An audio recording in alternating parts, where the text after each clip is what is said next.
I really love a villain, like a morally gray, trending, morally black character. Mhm. Is this in a gay way or in a appreciating media way? This could be going in any direction, and I'm fascinated. I mean, yes. Okay. Elaborate. Also, I'm reading Terry Pratchett, and I love Lord Vetinari so much. He's so good. He's delightful. It's been so long since I've read any of those books. The whole recurring bit about you can walk through that door and you'll never hear about this from me again. Won't be hearing much of anything again. Mhm. Which, for our gentle listeners, you walk out the door into, I believe it's a pit of spikes. Mhm. Yeah. Except the one time where it was just a door and, our protagonist, Moist von Lipwig, and yes, that is his name. He introduces himself with that and "Don't laugh." Um, Oops. Sorry, buddy. drops a pencil on the floor and is like, "It's a floor, huh?" Also, I love Moist von Lipwig. He's wonderful. He's a scoundrel. That's again, a morally gray scoundrel character. Adore him. Speaking of moral grayness into moral blackness, into the ultimate evil lurking within the heart of a mountain, would you like to talk about Lord of the Rings and tell our friends what we are here to discuss? Yeah, my little segue was gonna be a morally gray character I can't really get behind is Gollum.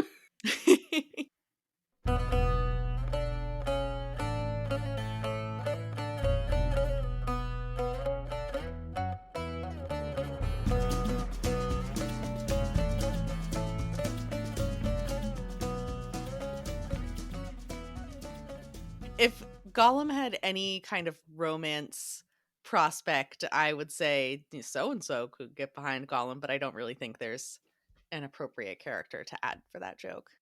I think he's one of the least fuckable characters for sure. I don't think even humanoid Shelob could could fuck Gollum. Yeah, no, I don't. He's not interested in that. We'll talk about humanoid Shelob. Hello, everyone, Hello. and welcome back to another episode of The Fandom Apprentice. I'm one of your hosts, Ryn. I've read Lord of the Rings before.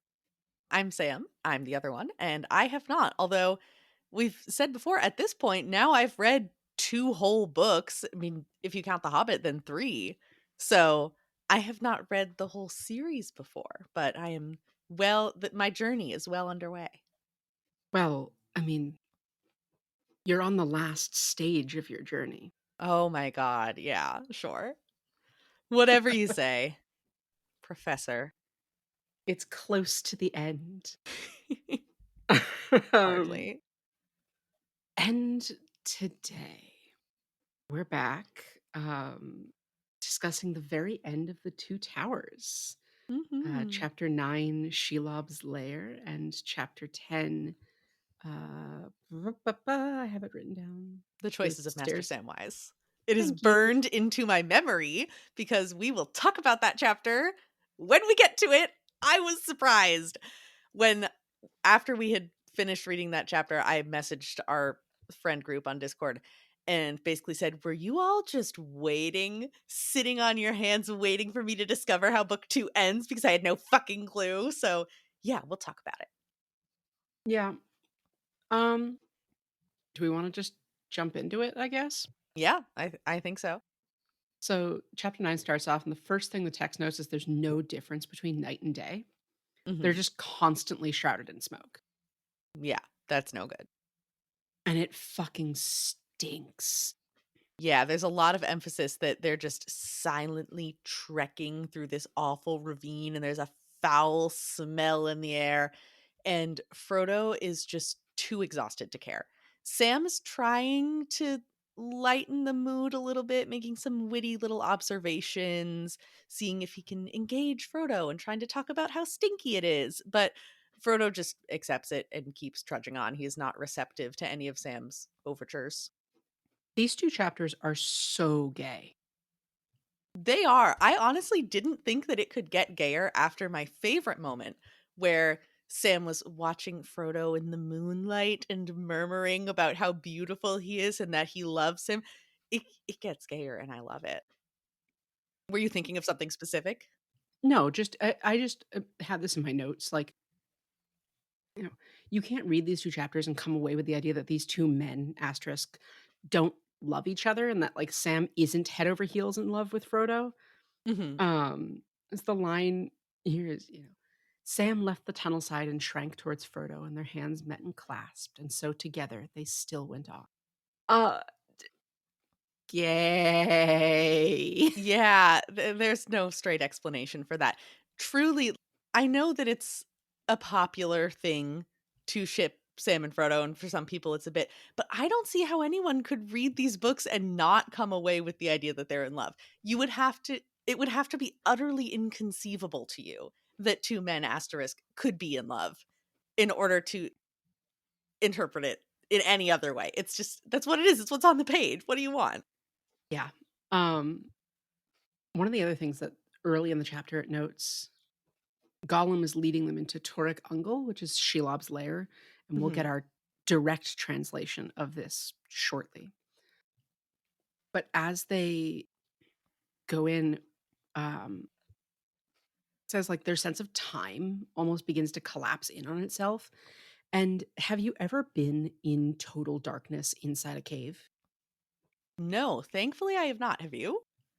Yeah, I have. I've gone on a couple of cave uh you know, I want to say expeditions in heavy air quotes because they were, the tourist caves that you can walk at full height through.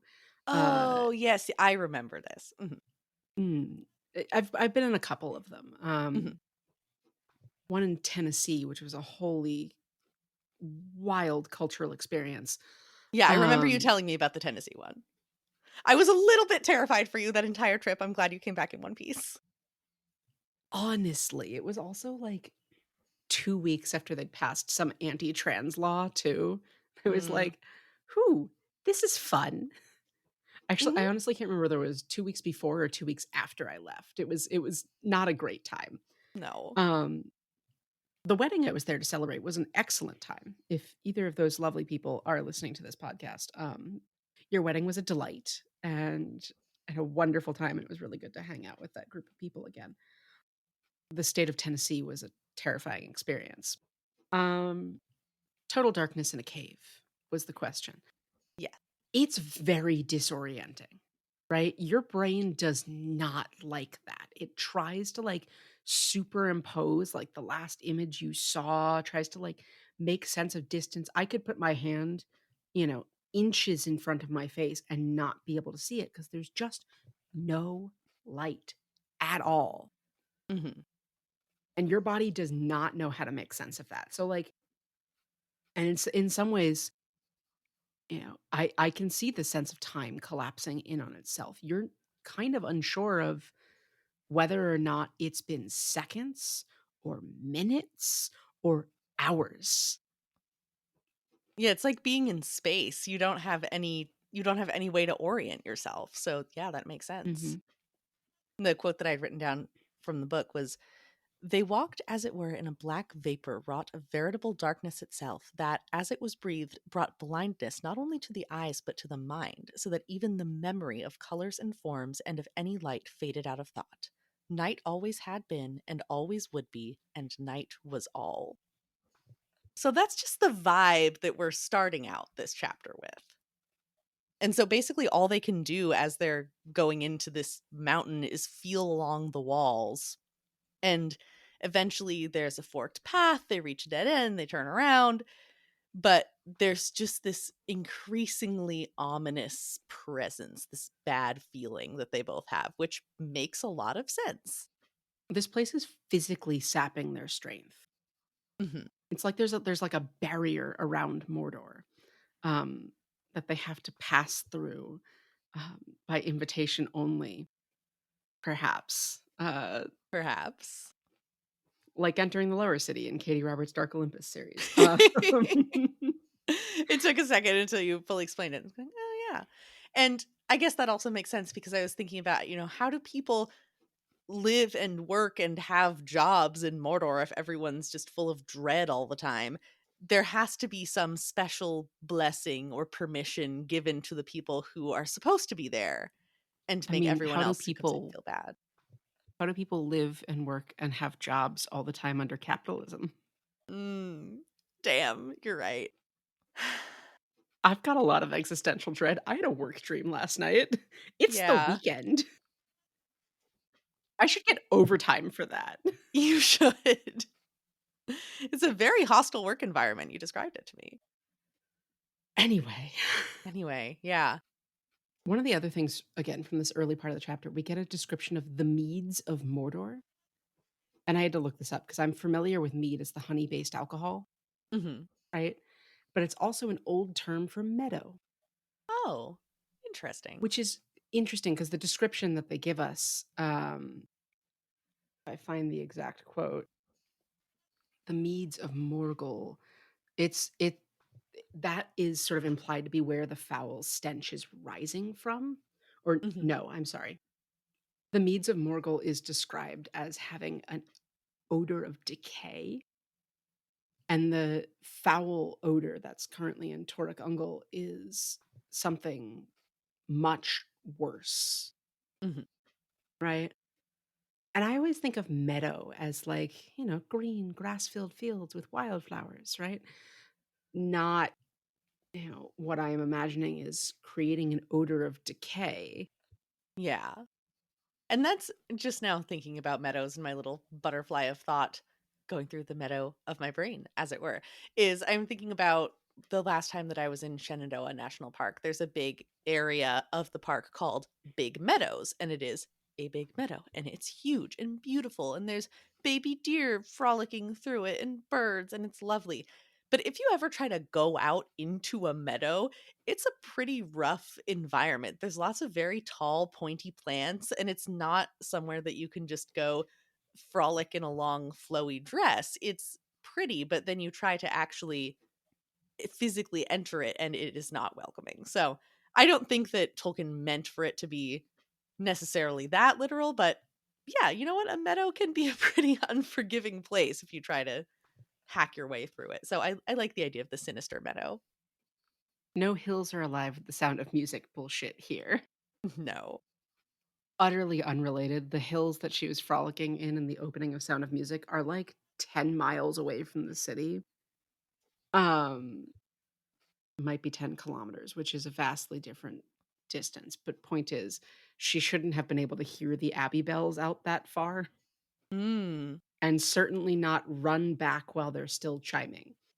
This has enormous implications for her superpowers. Oh yeah, I mean, she also goes all over Salzburg. Like during the "I Have Confidence" song, like all Mhm. the fountains that she skips past are like 30 minutes walk away from each other. Incredible. More proof that Julie Andrews is just a superhuman. Oh, absolutely. Um, she actually has the powers of Mary Poppins. There were no special effects in that movie. Yeah. Um, Anyway, bringing it back to our friends, because we just keep trying to avoid this horrible, miserable situation by finding other things to talk about.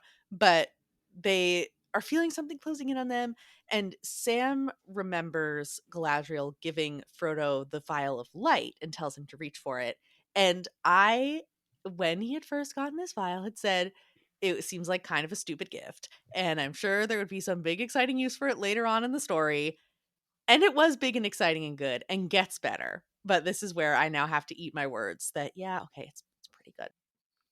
yeah, Frodo ends up crying out, "Ia Erindil Elenon Ankanima," which means "Hail, Eärendil, brightest of stars." Yeah, and that's I don't even think we're there yet. Yeah, that happens very shortly after. But in between those two things, what I had noted is I love that we're getting that from Sam's point of view. We're not getting Frodo remembering the vial, we're getting Sam remembering it. And Sam is really the POV character of these two chapters, Oh, which on yeah. the one hand is great because I love Sam, but on the other hand, it makes it so much more upsetting because it makes Frodo's mind even more opaque to us. We have no idea what's going on with Frodo specifically. And Sam is the POV character, honestly, for this whole second half of the book. yeah, you're right, actually, now that I look back and think about it. Because Frodo falls asleep, and then we always end up following Sam and Sam's thoughts and feelings. We don't get a whole lot of Frodo's feelings. We get some on Smeagol, but it's Mhm. predominantly on Sam, Yeah. which, now that I think about it, makes sense and will to you too at some point. Okay. I'll just put that on the shelf for later. So Sam is thinking about the light and the beauty of the vial and all that good elf magic stuff. And then we get, but other potencies, the first potency being the beautiful shiny elf magic, but other potencies there are in Middle Earth, powers of night, and they are old and strong. And she that walked in the darkness had heard the elves cry that cry far back in the deeps of time, and she had not heeded it, and it did not daunt her now. Enter Shelob with the most metal introduction. Yeah, I was saying here we get to meet the she you were so concerned with about a few chapters ago. Um Shelob, the great evil spider spawn of Ungoliant. Now is a really good time to translate Cirith Ungol, the name that we've been hearing for quite some time. Mm-hmm. It means path of the spider. Frodo, you dumb bitch. Frodo and Faramir Oh both my speak the god. language. What's the danger up there in the path of the spider? No idea what it could possibly be in this world where there's legends of giant spiders and evil spiders everywhere in Mirkwood that your uncle has dealt with. Yeah, there's no excuse for that one. I mean, granted, I think even knowing what it translates to, that would not necessarily lead me to believe that the spider in question is this huge, giant embodiment of all darkness and evil. I would just imagine it's a place with a lot of spiders in it. That makes sense for caves. Unless I had heard specific tales about it, I can give them the benefit of the doubt for not knowing what that name means, but still. Fair. And I guess, to again, in this world where there is spider-shaped deities of pure evil, calling something the path of the spider and being like, yeah, that's an evil place would, I suppose, make sense. Yeah. Um, because we get our light history of Shelob. She is a child of Ungoliant. Mhm. And Ungoliant is only mentioned here. But Ungoliant ate the energy of the two trees of Valinor. She's, Oh. again, deity of pure evil in spider form. Mhm. The last fruits of the two trees of Valinor became the sun and the moon after Ungoliant destroyed the trees. Are those trees sometimes I see the very beautiful illustration of there's 2 trees and some elvish writing and some stars and prettiness. Are those the trees or are those different trees? That's likely the trees you're seeing. Okay, Yes. cool, cool, cool. Yeah, she ate them. Oh, damn. And Shelob is her last child, which means Shelob is fucking old. Mhm. Again, add to this list of creatures that are so ancient that they fall almost outside of our black and white morality, Mhm. right? But in this case, it's less that she's falling outside our black and white morality because she's, unequivocally evil. She's falling outside of our conflict, Mhm. right? She is so ancient that the petty squabbles here don't really matter to her. The fact that the fact that Sauron is using her um doesn't really matter to her. She doesn't give a shit. She Yeah. like to her mind, she's been here before Sauron and she'll be here after. Yeah. But still, this is jumping ahead a little bit in the plot. But still, she was there, who was there before Sauron and before the first stone of Barad-dûr, and she served none but herself, drinking the blood of elves and men, bloated and grown fat with endless brooding on her feasts, weaving webs of shadow, for all living things were her food, and her vomit darkness. Yeah, all she wants to do is kill people and live in her cave. And unfortunately, I kind of love her. I think she's kind of great. I like when characters are described in ways that take big swings. So we're just super leaning into full evil, intense, extreme darkness, kill everybody, that's all she cares about. I love it. I like that it sets her up to be evil and terrifying, and that's exactly what we get. And Tolkien spares no detail in making us absolutely terrified of her. But also, I feel like, especially that first quote about, she had not heeded all the other potencies and it did not daunt her now, that kind of reads like an inspirational quote. So much about forget, That's some nevertheless, she nevertheless she persisted. persisted Yes. shit. It did not daunt her now. I could live by that, sure. So I kind of respect women's wrongs here. I love her. Just as a character, she works super well. And I like her more than Gollum because she's not annoying. She doesn't talk. She's just there and she does her one thing and then she's gone. I have a little bit on Shelob, and yeah, she is kind of wonderful, um, except for her name. Mhm. Uh, the word lob is an old word for spider. It comes from the Old English lop, Loppe. So Mhm. her name is literally girl spider. Like, professor, come on. You named Peregrine because the name you gave him in Western had a word in it meaning swift. So you took a fast word and made it a joke. Same with Mary's name, right? And you named her Girl Spider. Like, this is worse than Theoden. Yeah. Yeah, you could have been more creative with that one. Um, while we're on the subject, can we talk about human Shelob? Yes, we most certainly can. So Shelob appears as a hot goth lady in Middle Earth Shadow of War, which is the Mhm. sequel to Middle Earth Shadow of Mordor, which is a game that I own but have not played. Um, but the creators took like two lines from the book to mean that she could shapeshift, so they could make her like a dark Galadriel. Mhm. But like she was already meant to be a Galadriel foil. Yeah, it's already established pretty explicitly. Yeah, they just wanted to make her look fuckable by their protagonist. Cowards. And like, I mean, she's probably into some kinky shit, biting and bondage, but like I saw some picture somewhere of um was someone getting eaten out by a giant spider, and I don't remember. It was supposed to be like an ad campaign against, I don't know whether it was like STIs or something. But I gotta find that ad campaign now. This is gonna be I'm not even opening an incognito tab for this. This is gonna be in my history. Bring the podcast to a screeching halt. I'm getting nothing by Googling person being eaten out by spider STD campaign. I'm just getting pictures of spiders. Yeah. I have no idea where I saw it. There was again something with like a scorpion and a cockroach and like Damn.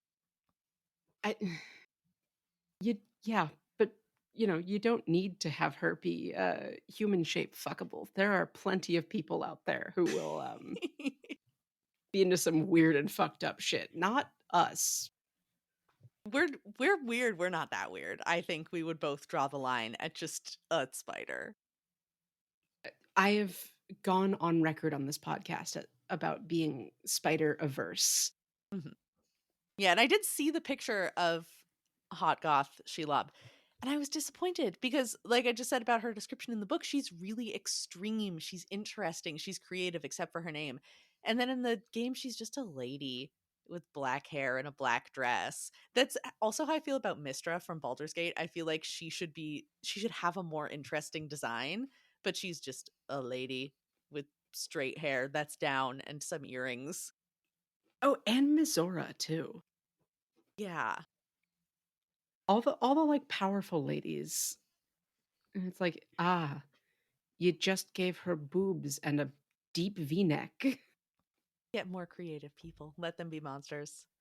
But anyway, did you have any more on that? No, I think that's it on my Shelob rant. There's not like a lot else in this chapter. Fucking Frodo charges Shelob. I have the little quote about that. I don't know if you wanted to read it or if you had No, any by all means, relevant I do quotes. not have it written down. So Frodo pulls out the vial of light and he raises his sword. And then we just get this line that I really enjoyed. Then, holding the star aloft and the bright sword advanced, Frodo, Hobbit of the Shire, walked steadily down to meet the eyes. Because there's a lot of emphasis on Shelob's eyes and how gross and creepy and terrifying they are. And this just sort of calm, resigned, accepted attitude that he's had the entire, last couple of chapters is continuing. And on the one hand, it's extremely brave, but we're not feeling that sense of triumph and excitement. It's more just this is something that he's robotically doing almost. He feels like this is what he has to do and it's happening. And so we're not getting exciting action packed description yet. And we're not getting any of his internal struggles. We're just seeing it happen. And that makes it more stressful because we don't have anything else to sort of use to interpret that moment. The ring is fucking with this man like a cordyceps fungus. It's burrowed into his brainstem. Yeah. So Frodo goes down with the sword, he charges her, and I think she runs away before he lands a hit. Correct or not correct? Because there's a point right after that where Sam calls Frodo back and tells him that they need to take that chance to run rather than try to fight. I And then think they've there's, driven her off here. yeah. Yeah.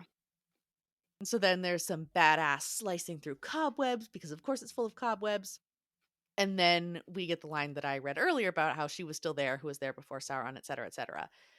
So we find out that bringing them to Shelob was Gollum's plan all along because she's that she that I was very worried about. And Mhm. she's just enjoying watching them think they're making progress, cutting through their little cobwebs. And to make things worse, there's also orcs closing in because, of course, why wouldn't there be? Yeah, but we don't get too much on the orcs until next chapter. It's just mentioned briefly at this point that, oh, by the way, there's also orcs and they can hear them. Yeah. Um, but she comes out going after Frodo, and that's when Gollum, who is like disappeared up to this point, attacks Sam to try and finally get his revenge on Sam for being an asshole to him. Hmm. Um, and Gollum flees their fight, and Sam goes running after Frodo, who's been attacked by Shelob. Hmm. So at this point, they've been separated, and like that's where the chapter ends.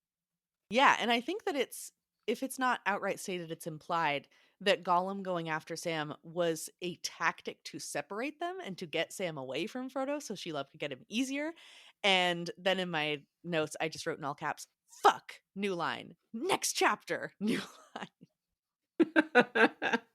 So with that, we fuck on to the next chapter. line. Um, the choices of Master Samwise, which was a very eventful chapter.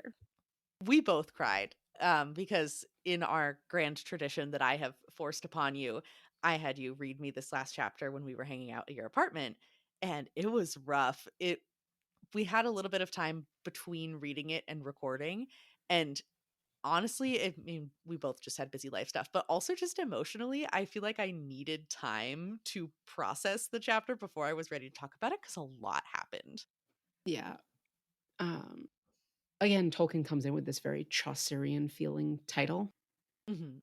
Um, I don't have any more commentary on that. Just Sam grabs Frodo's sword and fucking charges. Yes. So Frodo's on the ground with Shelob above him. Sam grabs a sword. Sam did not wait to wonder what was to be done, or whether he was brave or loyal or filled with rage. He sprang forward with a yell and seized his master's sword in his left hand.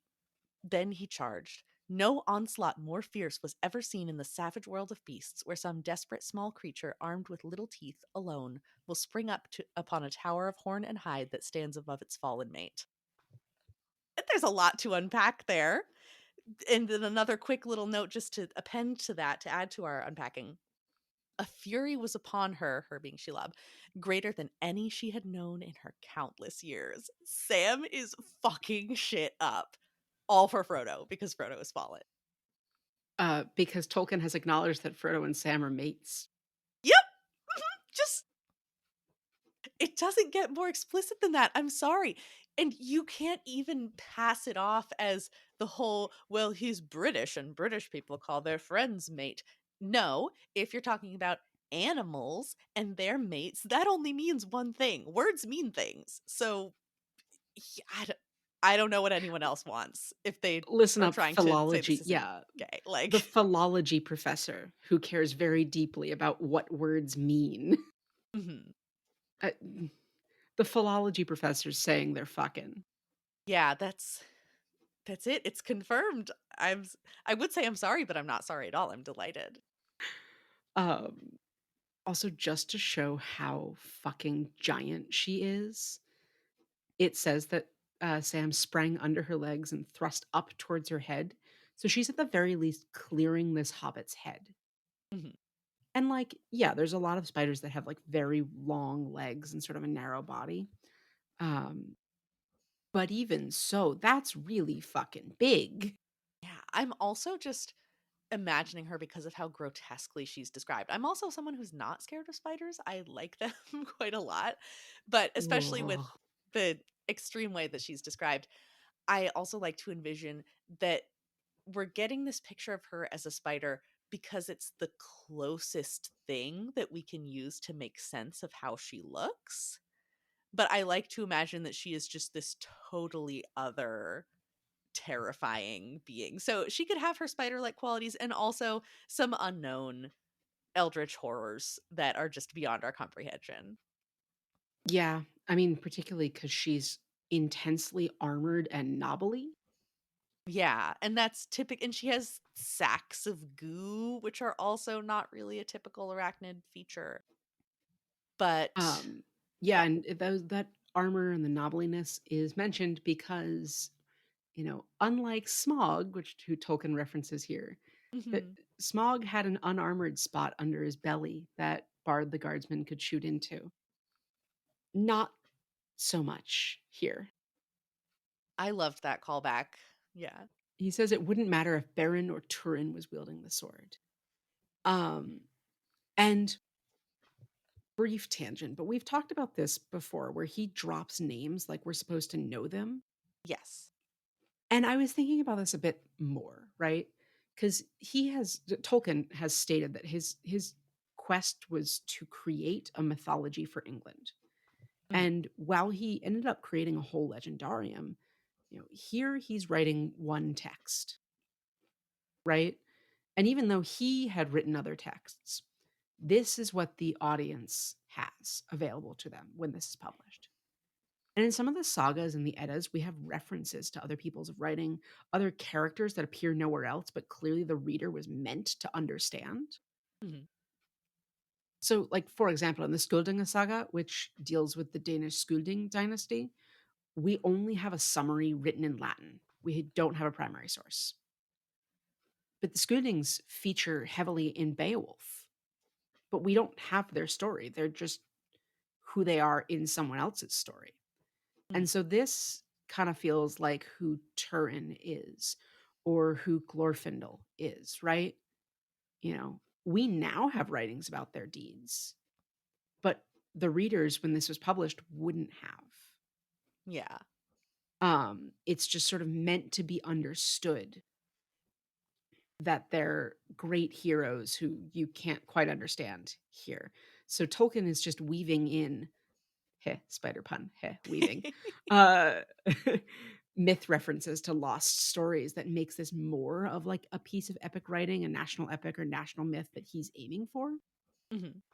Anyway, Yeah, and it makes it feel like you said, like more of a historical text. Because what that makes me think of is because I'm really into historical sewing and dressmaking and all of that stuff.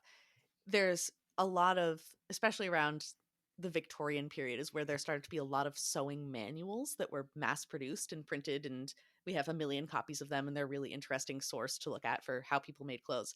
But there were also so many things that were just assumed to be common knowledge that they never bothered printing them.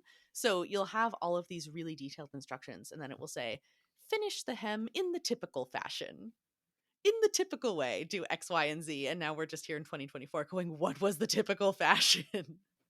And having to, unearth other existing pieces and try to reverse engineer what these things could have possibly been. But I like that. I like those little sort of ghosts of other things that we assume to be common knowledge because it makes it feel more real, like you said. That's some, add water to the Roman cement thing and not knowing it meant seawater. Yeah. But anyway, Shelob tries to crush him under her own weight. And that's what Sam uses. He just kind of like holds the sword Mhm. up and lets Shelob impale herself on Sting. And Sting gets a +1 against spiders. And it causes pain greater than any she has ever known. Ever in all of the history of time. All Because of her Sam's vengeance is thousands that upon powerful. thousands of years. Yeah. Which, granted, I'm sure she hasn't experienced a lot of pain because she's invulnerable to everything. But still, in all of that time, Sam is truly unique. His love is that powerful. And I absolutely love it. And it says, through the mist before his eyes, he was aware dimly of Frodo's face, and stubbornly he fought to master himself and to drag himself out of the swoon that was upon him. Yeah, I'll bet he's swooning looking at his man. And then, so I was going to say I wasn't clear on what happens here, but Frodo's incapacitated. So it's obvious that it's Sam doing this. Sam reaches for the file and then shouts something in Sindarin, which I think is different from what Frodo shouted earlier. Or was it the same? I don't keep, It or is was it different. in Quenya? I don't fucking know. One of the elf languages. It's different. It translates as, O Elbrath, Starkindler, from heaven gazing afar, to thee I cry here beneath the shadow of death. Oh, look towards me, ever white. That's Um, awesome. That's a good line. yes. Sam can know Elvish inexplicably, but when Frodo and Faramir say shit in Elvish, they don't know what it means. Hmm, Mm. okay. And then as he says this, we get another awesome description. I wrote down a lot of quotes for this chapter. The glass blazed suddenly like a white torch in his hand. It flamed like a star that, leaping from the firmament, sears the dark air with intolerable light. No such terror out of heaven had ever burned in Shelob's face before. The beams of it entered into her wounded head and scored it with unbearable pain, and the dreadful infection of the light spread from eye to eye. Incredible. Fucking elf magic laser beams totally transforming. So we spent so long really dwelling on the darkness of this cave and the total darkness and then the total light, but it's terrible light and it's searing light. It's so good. I love light being like violent and scary. Well, It's and good right shit. after he screams out in Elvish, "A Elbereth Gilthoniel and Menel Hil Palanderel Lenolan si hin di Ngrothos, a Tyrannin Fanulios," or something like that. Um, it says, and with that he staggered to his feet and was Samwise the Hobbit, Hamfast's son, again, and promptly then curses out Shelob Mhm. and is like, "Let's fucking go. I'm gonna fucking kill you, you motherfucker." Um, and I just love that that is what it means to be Samwise the Hobbit, Yeah. which is flipping his fucking lid and defending Frodo with everything he has. I love that. That's what it means to be Samwise the Hobbit, Hamfast's son. It's not he screams out in Elvish, unleashes elf magic, attacks, and then only when that's done, then he becomes Hamfast's son. No, he channels the elf magic, he becomes Hamfast's son, and then he unleashes his fury unlike anything Shelob has ever seen before. Yeah, it's helping him become himself. It's not just this external power that he's a temporary conduit for. He is really doing it under his own power and his own motivation. I Mhm. like that a lot. But he is too late to save Frodo. Yeah, Shelob scurries away. It's left open to interpretation whether or not she dies. But we don't fucking care about her anymore because Sam goes back to Frodo, unties him from the fucking spider webs that he's tied up in. But he is pale and not breathing. His heart isn't beating. He's cold. And this is around the point I think where both of us started crying. And when I heard this for the first time, I cannot emphasize enough how little idea I had that this would happen. And I forgot temporarily that Frodo is the main character, and so I knew on some level he wasn't really dead, but he might as well have been for how well this completely sold me. It was gut-wrenching. It was awful. Because we see Sam's grief and all of this just despair after everything they've been through together and this huge heroic attack on the monster, only for Frodo to be fucking dead. Ugh.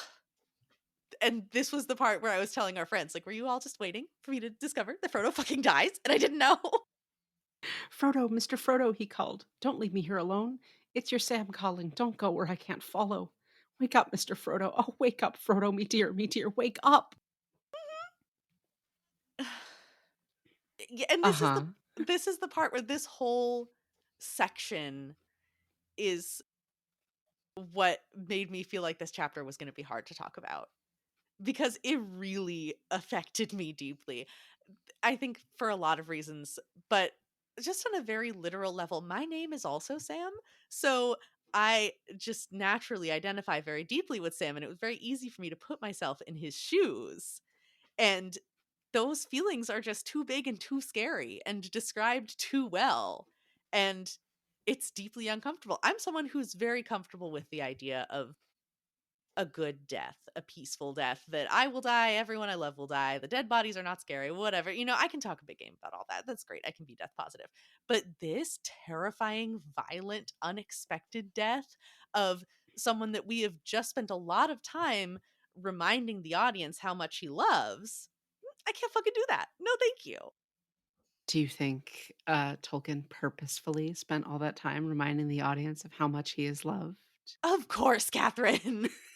Obviously. um, Sam flies into it rage when he realizes Frodo's dead, and then he collapses. He faints from exhaustion and rage and grief. And we've all had a stress nap. Mhm. But then when he wakes up, he sort of decides pretty quickly he has to go on and finish the mission himself.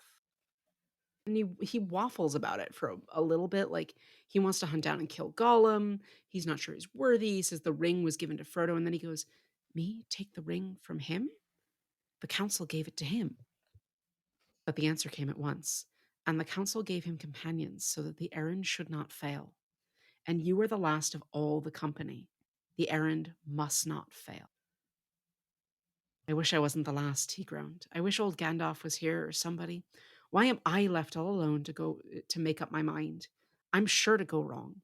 It's not for me to go taking the ring, putting myself forward. But you haven't put yourself forward, you've been put forward. And as for not being the right and proper person, why, Mr. Frodo wasn't, as you might say, nor Mr. Bilbo. They didn't choose themselves." Right? He reasons out that Sauron will get the ring. Um, if he leaves the ring there, or if he stays there with Frodo's body and the ring. So he's got to take it and go. Yeah.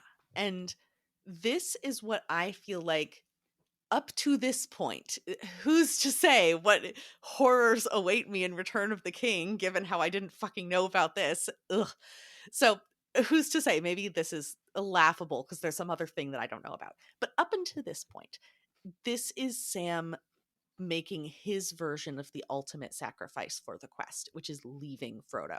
Because up until this point in the story, he has had sort of the comfort of a familiar role that nobody else in the company really has had because everyone else is going on this big new exciting quest, and he's on the big new exciting quest too, and he's doing new things and he's in new situations, but he is still Frodo's insert noun here, whatever they are to each other. He is still that, and so he gets to fulfill his role of serving Frodo and helping Frodo.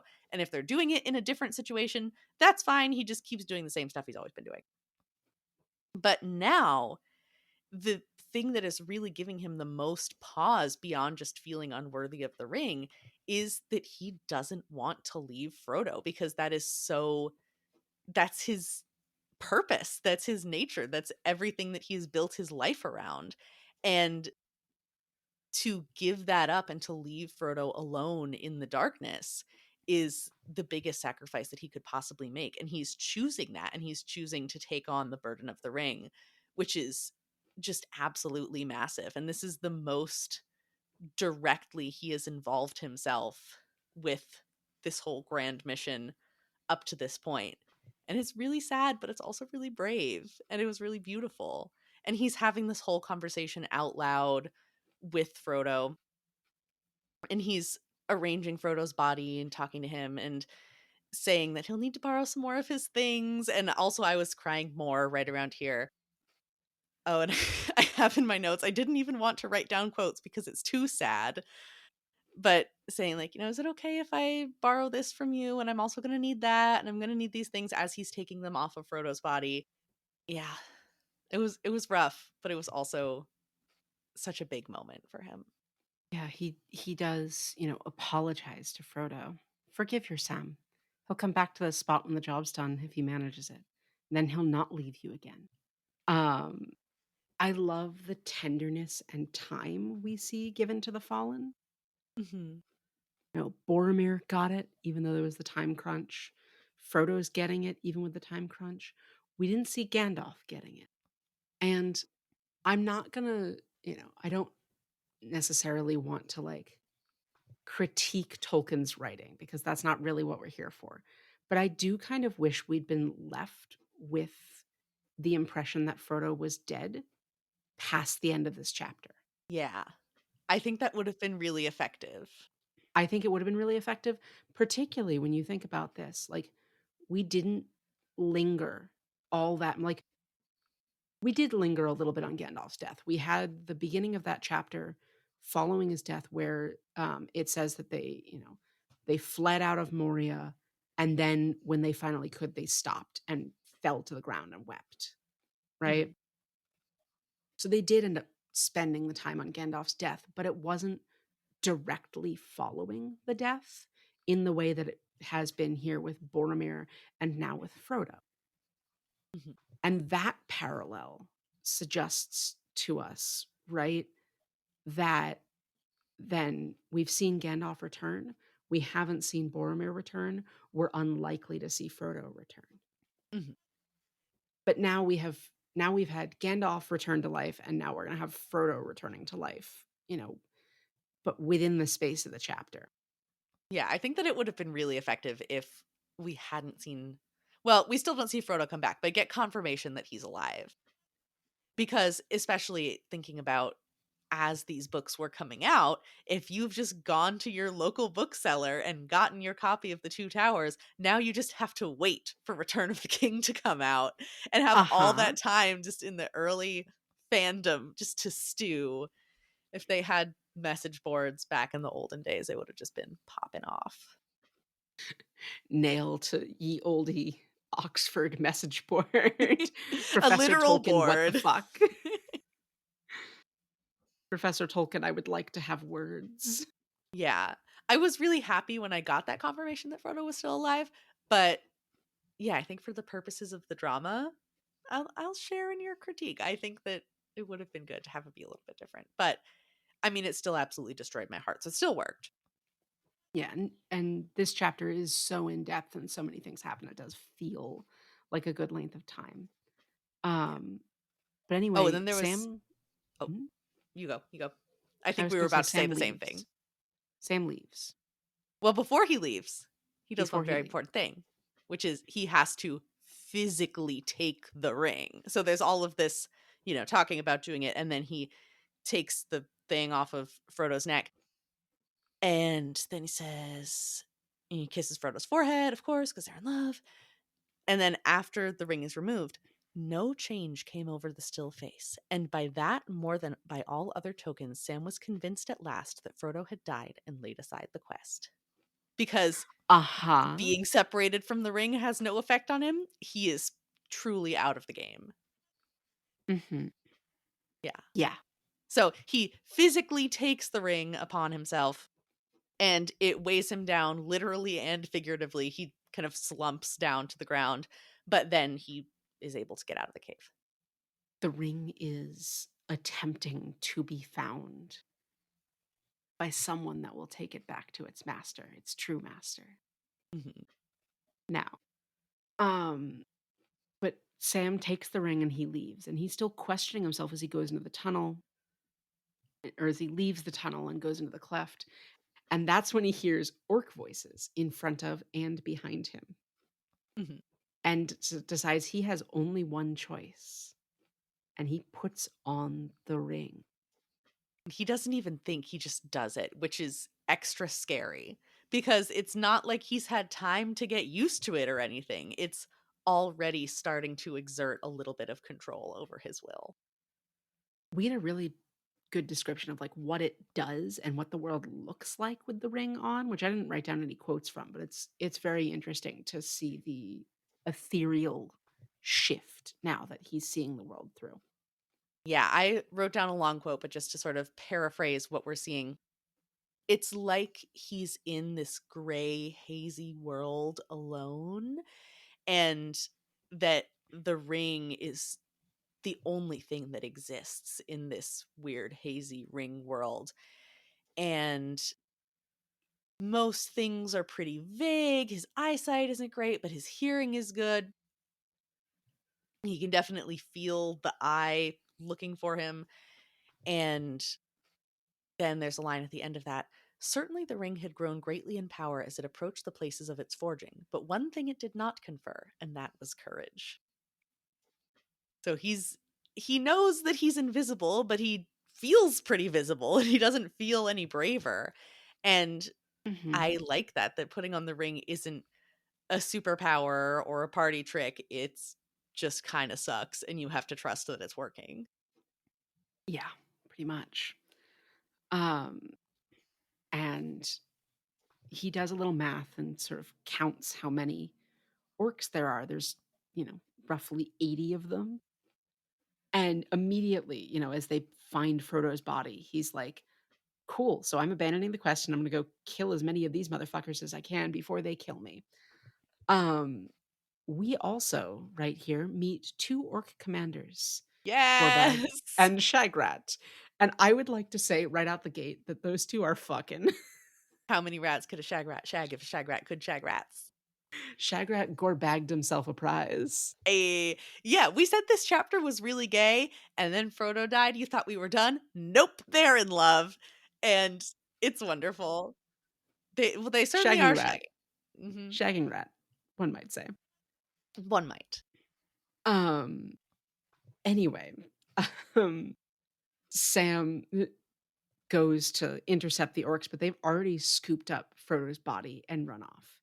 And Mhm. Sam can hear Gorshag and Bagrat. Which is very convenient that they're just having a nice loud conversation, getting us up to speed on everything that's going on. Right, and that the ring enhances Sam's hearing enough that he can hear it. Mhm.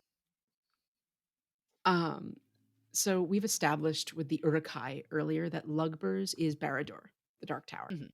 Um, so it sounds like the orcs have ascertained that Shelob is not at present a threat, so they can be a little slower and a little louder. But somewhere it sounds like the higher ups, it says they slipped up. Mhm. And right away from their complaints about management, I would like someone to get the orcs a union. That would be amazing. They have a clear and present danger, like Shelob as a dangerous daily hazard, which is Mhm. obviously a Middle Earth OSHA violation. I mean, there's no lights in those dark tunnels. There's no handrails. You need at least some reflective strips down there and everybody in high vis gear and headlamps and all that. I mean, you could just take whatever OSHA regulations apply. I think mining would be a good equivalent and just look into whatever's required of mines. There are toxic fumes in there. Uh Nothing seems huh. to be done about that. Hmm. Yeah, so they're chatting, and Gorbag takes a big risk and suggests that, quote, they can make mistakes, even the top ones can, unquote, because they're talking about Frodo and what they found because they don't really know what hobbits are and saying, is this a little elf? What is this fucking thing? This is not what I thought we were here to find. This doesn't seem like what the big boss is looking for. And then Gorbag is just suggesting that the big bosses could be making mistakes. And Shagrat is not thrilled with that. He's worried about being overheard. I do have as soon as Gorbag says that, my Yeah. notes are, "Yes, Gorbag! Yes, comrade! Rise up and realize your bosses aren't infallible. They don't know more than you. Your work is valuable to the organization. You have nothing to lose but your But your chains chains, yeah. and your life probably, because there's definitely no worker protections in Mordor." No. Um, during this whole conversation, which, by the way, the tone of which between the 2 of them is the whole tone of it is friends? Fuck buddies? Maybe coworkers with benefits? Yeah, no, Messy office drama. There's no HR regulating this. mm-mm, absolutely not. Um, they're behind a secret door, by the way, too. That this whole conversation is happening behind a secret door that Sam currently can't figure out how to open. Mhm. But Gorbag fully proposes running away to start a queer commune. It's beautiful. Do you have the quote about that? Not exactly, but I did like it's an evil queer commune, right? Because they're gonna Mhm. raid people for shit. But like, oh yes, get a chance, you and me'll slip off and set off somewhere on our own with a few trusty lads, somewhere up where there's good loot, nice and handy, and no big bosses. And then after that, "Ah," said Shagrat, "like old times." So they have some history. They had a gay commune before they got drafted into the fucking skeleton war over here. Like, Yeah. And they have a little bit of banter around that too, talking about how one of them works in the city. Gorbag works in the city, and he's annoyed that Sauron is really favoring the Nazgul right now, which is also interesting just politically because it implies that they have not always been his favorites. They're just sort of his preferred tool at the moment, but the tides can change among the different groups who live in Mordor, which I think is really interesting. And Shagrat works out in the mountains, and he and his people deal with Shelob on the regular. And the big bosses all say things are going well, but they're fucking stuck in their stupid jobs and they're not seeing any of that profit, any of that success. Their jobs are the same every day. So if things are going well, then I guess we'll just take their word for it. But yeah, it's a big surprise twist there in love. um, I have the quote here, or I have it written in my notes here. But anyway, eventually our gay boys come to the conclusion that there's a giant fucking elf warrior on the loose, obviously. Um, Also, we learn a couple of things in this conversation. We learn about the Silent Watchers, whatever the fuck those are. They've been mentioned before. Mhm, Um, but whatever the fuck those are, still don't know. Sounds like Sauron's got security cameras up somewhere. mhm. Some sort of technologically advanced bullshit. Also, the description of Gollum, Shelob's sneak, as like a spider himself, or perhaps like a starved frog. Pretty good. Pretty good. Perfect, perfect. Um, and then the other thing too that we learn is that the prisoner is to be kept safe and intact under pain of death for every member of the guard until he sends or comes himself, Nope, nope, right? nope, nope, nope, nope, nope. And in the movies, Sauron is always portrayed as this giant flaming eye on top of Barad-dûr, Mhm. right? And that's how he appears in visions here in the books, but it's not really ever said that he is the eye, merely that that's his symbol and his astral persona. Yeah, So the fact that he himself can come suggests that he holds some form that is not the eye that can travel. yeah. That is So upsetting. it Peter Jackson, come on, get with it. Also, very convenient for us that they want any prisoners safe and whole, so we're not just gonna dismember Frodo, that he will be put in a nice little bed or something. Oh yeah, because he's not just a body that we're keeping, because Shelob has more than one poison. Mhm. She put Frodo to sleep, but didn't kill him. Yeah, because plot twist, Shelob doesn't eat dead meat. And I forget which orc was yelling at the other one about it because they were saying, "Oh, this is pretty stupid. He's just a dead body. Why does this matter? This is just a piece of carrion." And then the other one is going, "You idiot. You don't understand, Shelob." It must be Gorbag who said that because Gorbag works in the city. And so then Shagrat is like, "Come on, dude. You don't know anything about this giant spider lady." And yeah, he has just been stunned temporarily, and he will wake up in a couple of hours. Mhm. And they also very conveniently describe exactly where in the tower Frodo is to be taken, which is good. Sam is distraught with this news. He ends up climbing over the secret door rock, Mhm. and running after them. But he thinks he's caught up, and he gives a fucking snarky ass war cry. Because the orcs say that the prisoner will be safe at the top of the tower, and Sam goes, "You're forgetting the great big elvish warrior that's loose." Um, 'Cause they're saying this must be the only way this big battle with Shelob could have happened is there's some terrifying warrior who's slipping past our defensives, and Sam is just laughing to himself. If they only yeah. knew. And but the problem is, as we've mentioned, Sam's hearing has been improved by the ring. So he's too far back. So the orcs don't seem to see or hear him. Yeah, and they all go out through these big, double doors that open and close before Sam can get to them. So he has his little war cry and the orcs leave, but then he's stuck on the other side of this closed door. And that's kind of how we end things with Sam separated from Frodo, who he knows is alive but is being taken to the enemy, and he has to figure out how to physically get out of this stupid cave. Yeah, the last line of the Two Towers is Frodo was alive but taken by the enemy. And much like last time, we're not gonna know, um, like for a little while, right? We won't touch these characters for a minute. Yeah, I was not expecting that we would get off easy and start with them in the next book. I assume it's going to go back to the hunters, which I'm happy to see them, or I will be happy to see them, but I'm expecting that I will have to be patient.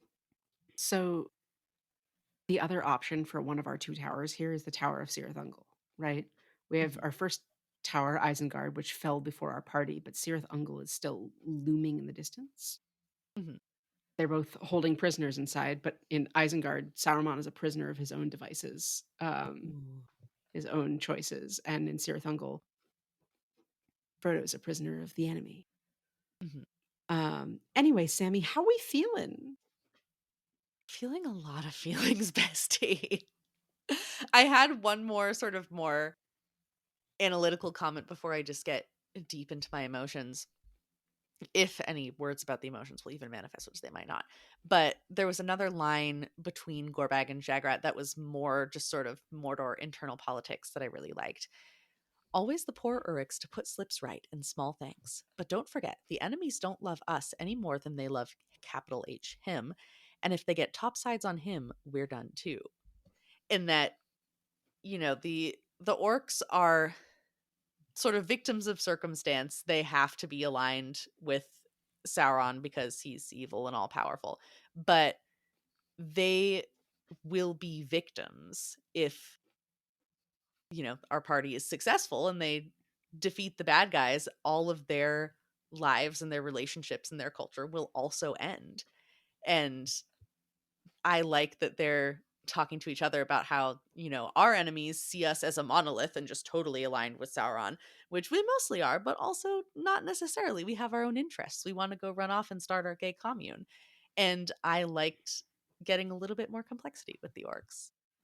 Mhm. Mhm.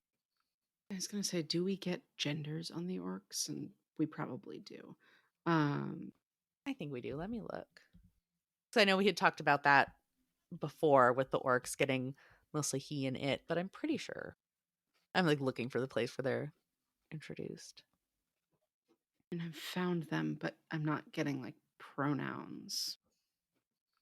I mean, Gorbag gets his voice. But I think that's it. We don't know Shagra. Oh no, nope. We do. Yeah, no, we don't get a gender for Shagrat. I don't believe. So I Yeah, suppose I do it's not see possible. I don't see a single gendered word applied to Shagrat. So I suppose it's possible that Shagrat is a woman orc. Girl boss. Um, although Shagrat, because we do get discussions of the lads. Mhm. Um, But I'm personally gonna believe in gay orcs, Same. Absolutely. blowing each other's backs out in their gay commune. The universal gay dream. Getting your back blown out in a Viking-style commune. Listen. A girl Anyway, can dream. girl can. Remind me if we build a meat hall in our commune to just sanitize tables real good before I sit down to eat at them. Well, since we're here, we've got a few minutes. How are you feeling about the Two Towers as a whole?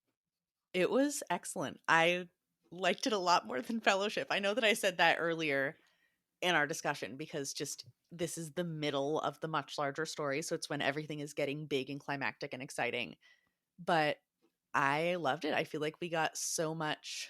We got a lot of iconic moments that I know from pop culture, from seeing GIFs from the movies and stuff. So that was good. Mhm.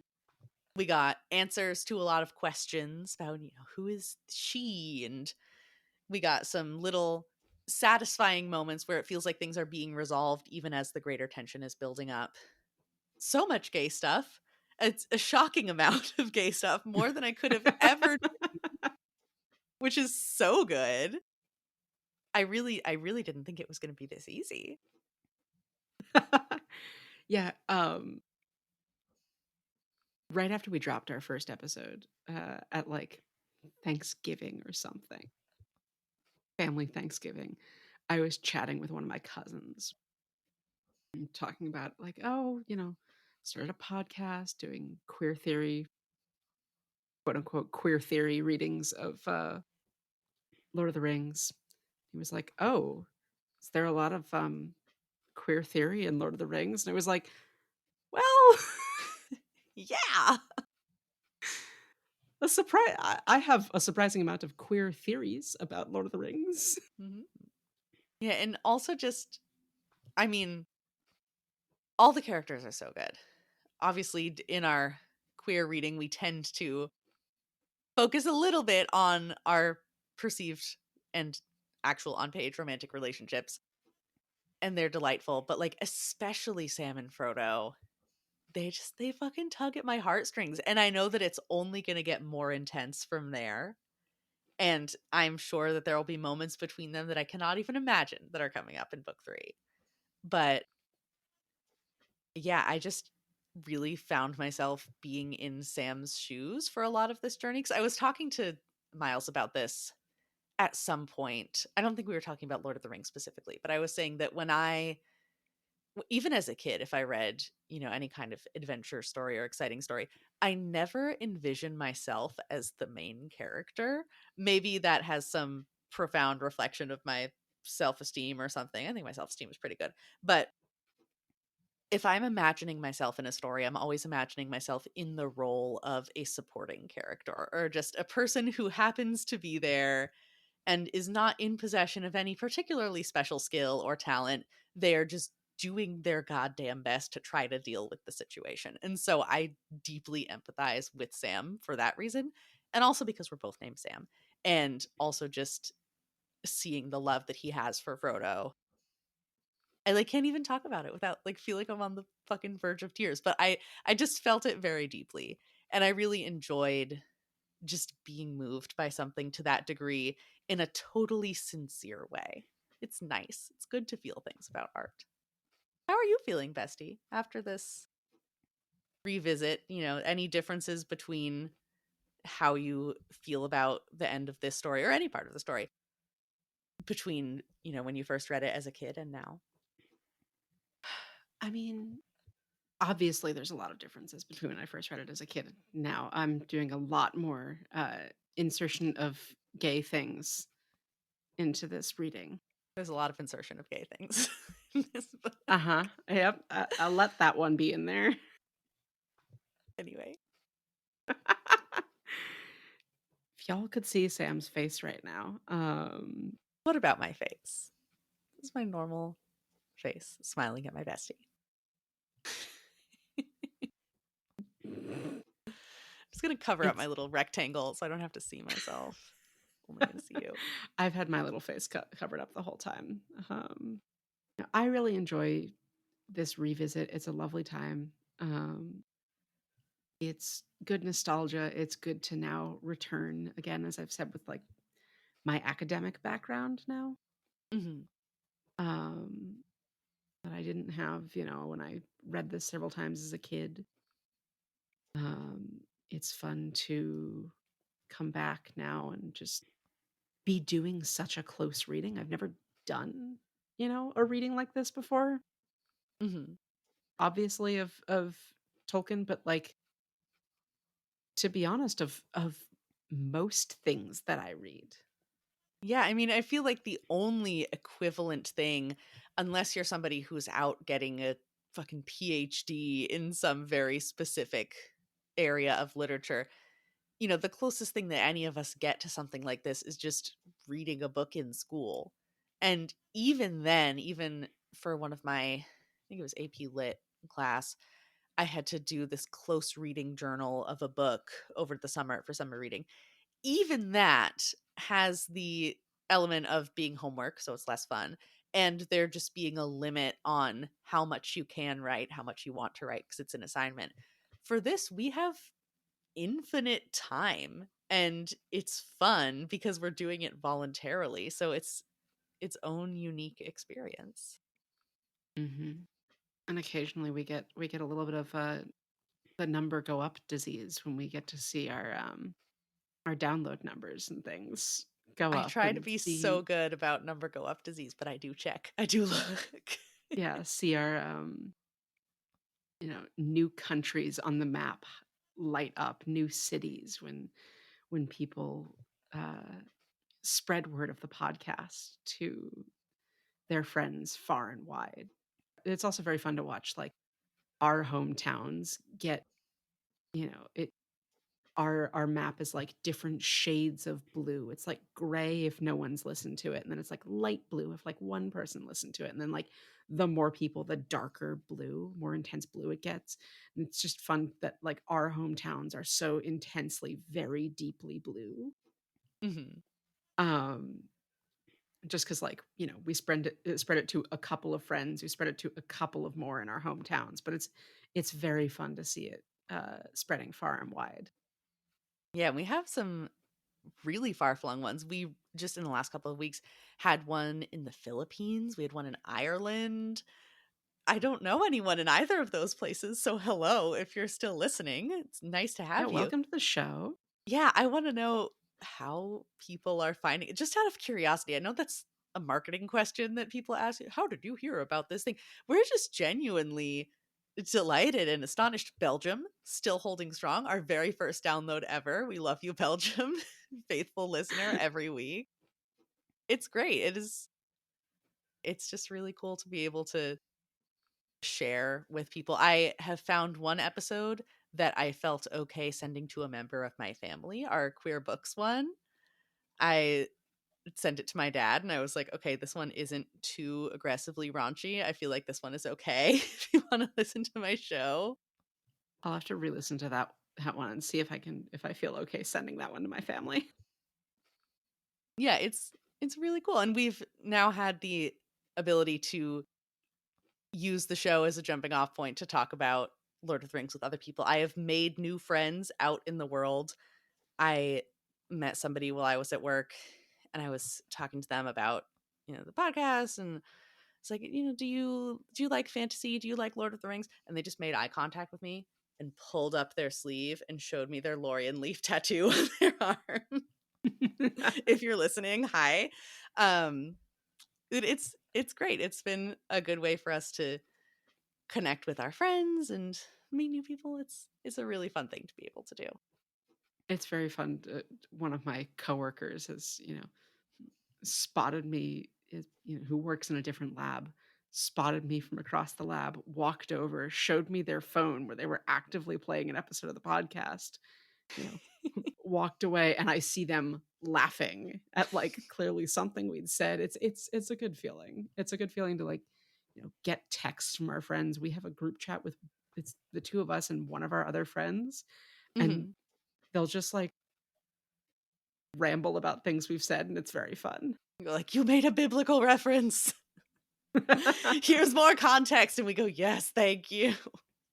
And they'll sometimes apologize for saying too much. There's never too much. Please, please, please. Or sometimes people will say, I know that this episode came out a couple weeks ago. Sorry, I'm behind. We're like, no, we don't care how these books came No, out fucking 50 years ago. There's no timeline. You can talk about any part whenever you want. bestie, it's Yes, my love. 70 years. Good God.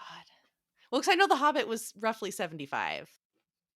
I The didn't Hobbit fucking know. came out in 1937. Yeah. Okay. So 70 years. It's Yeah, this came out in 1954, which is 70 years ago. woof. I don't like time.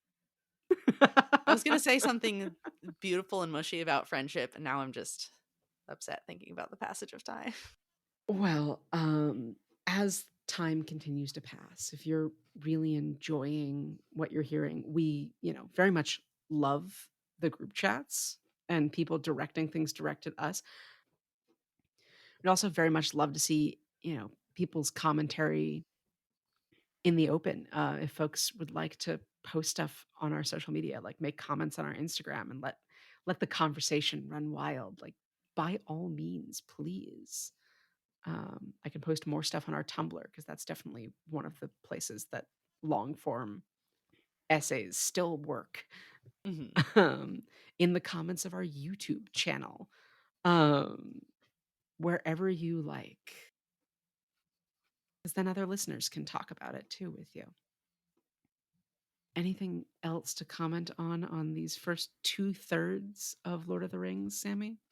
No, I'm ready for more because I have no idea what awaits me in Return for the King. I feel like there's one moment that I can think of just from things in the world that I've observed that maybe is a scene from that book that I would recognize.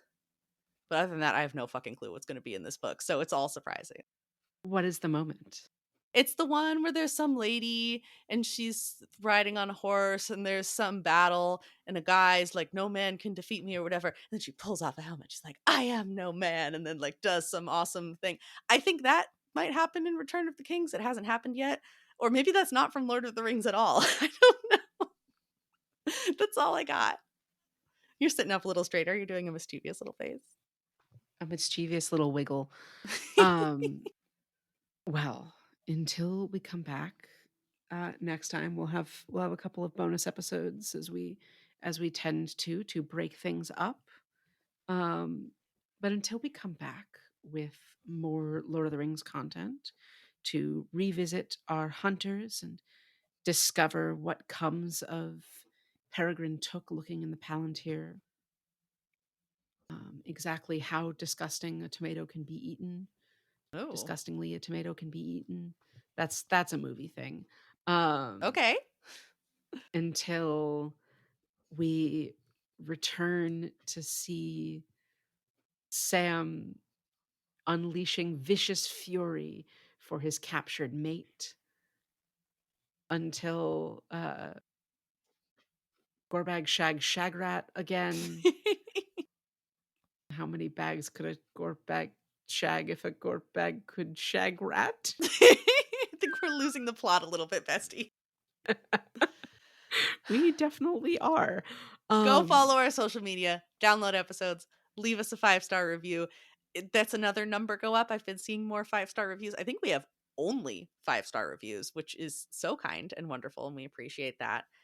But it's we lovely. will we will see you next time. Thanks for Yeah, spending leave this us time with leave us a us. written review. Leave us a written review if the podcast platform you're on allows that. That really helps folks find the podcast and continue spreading word of mouth. Send us an email, send us stuff on our social media. Um, if you're looking for a book recommendation, hit us up. We Always, just please. released Yeah, we just released our episode on queer books. So that's now several weeks ago, but yeah, hit us up, and we will see you all in 2 weeks for our break episode in between, or one of our break episodes in between here and Return of the King. So until these queens return. Um, have a lovely day, night, evening, what have you. So long, farewell. Bye.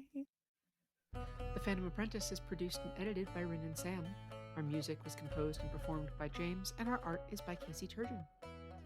This podcast is created for non-commercial entertainment purposes, and the opinions expressed therein are our own and are not reflective of the opinions of any other person or organization. The content discussed is the property of the Tolkien estate and is used here under fair use.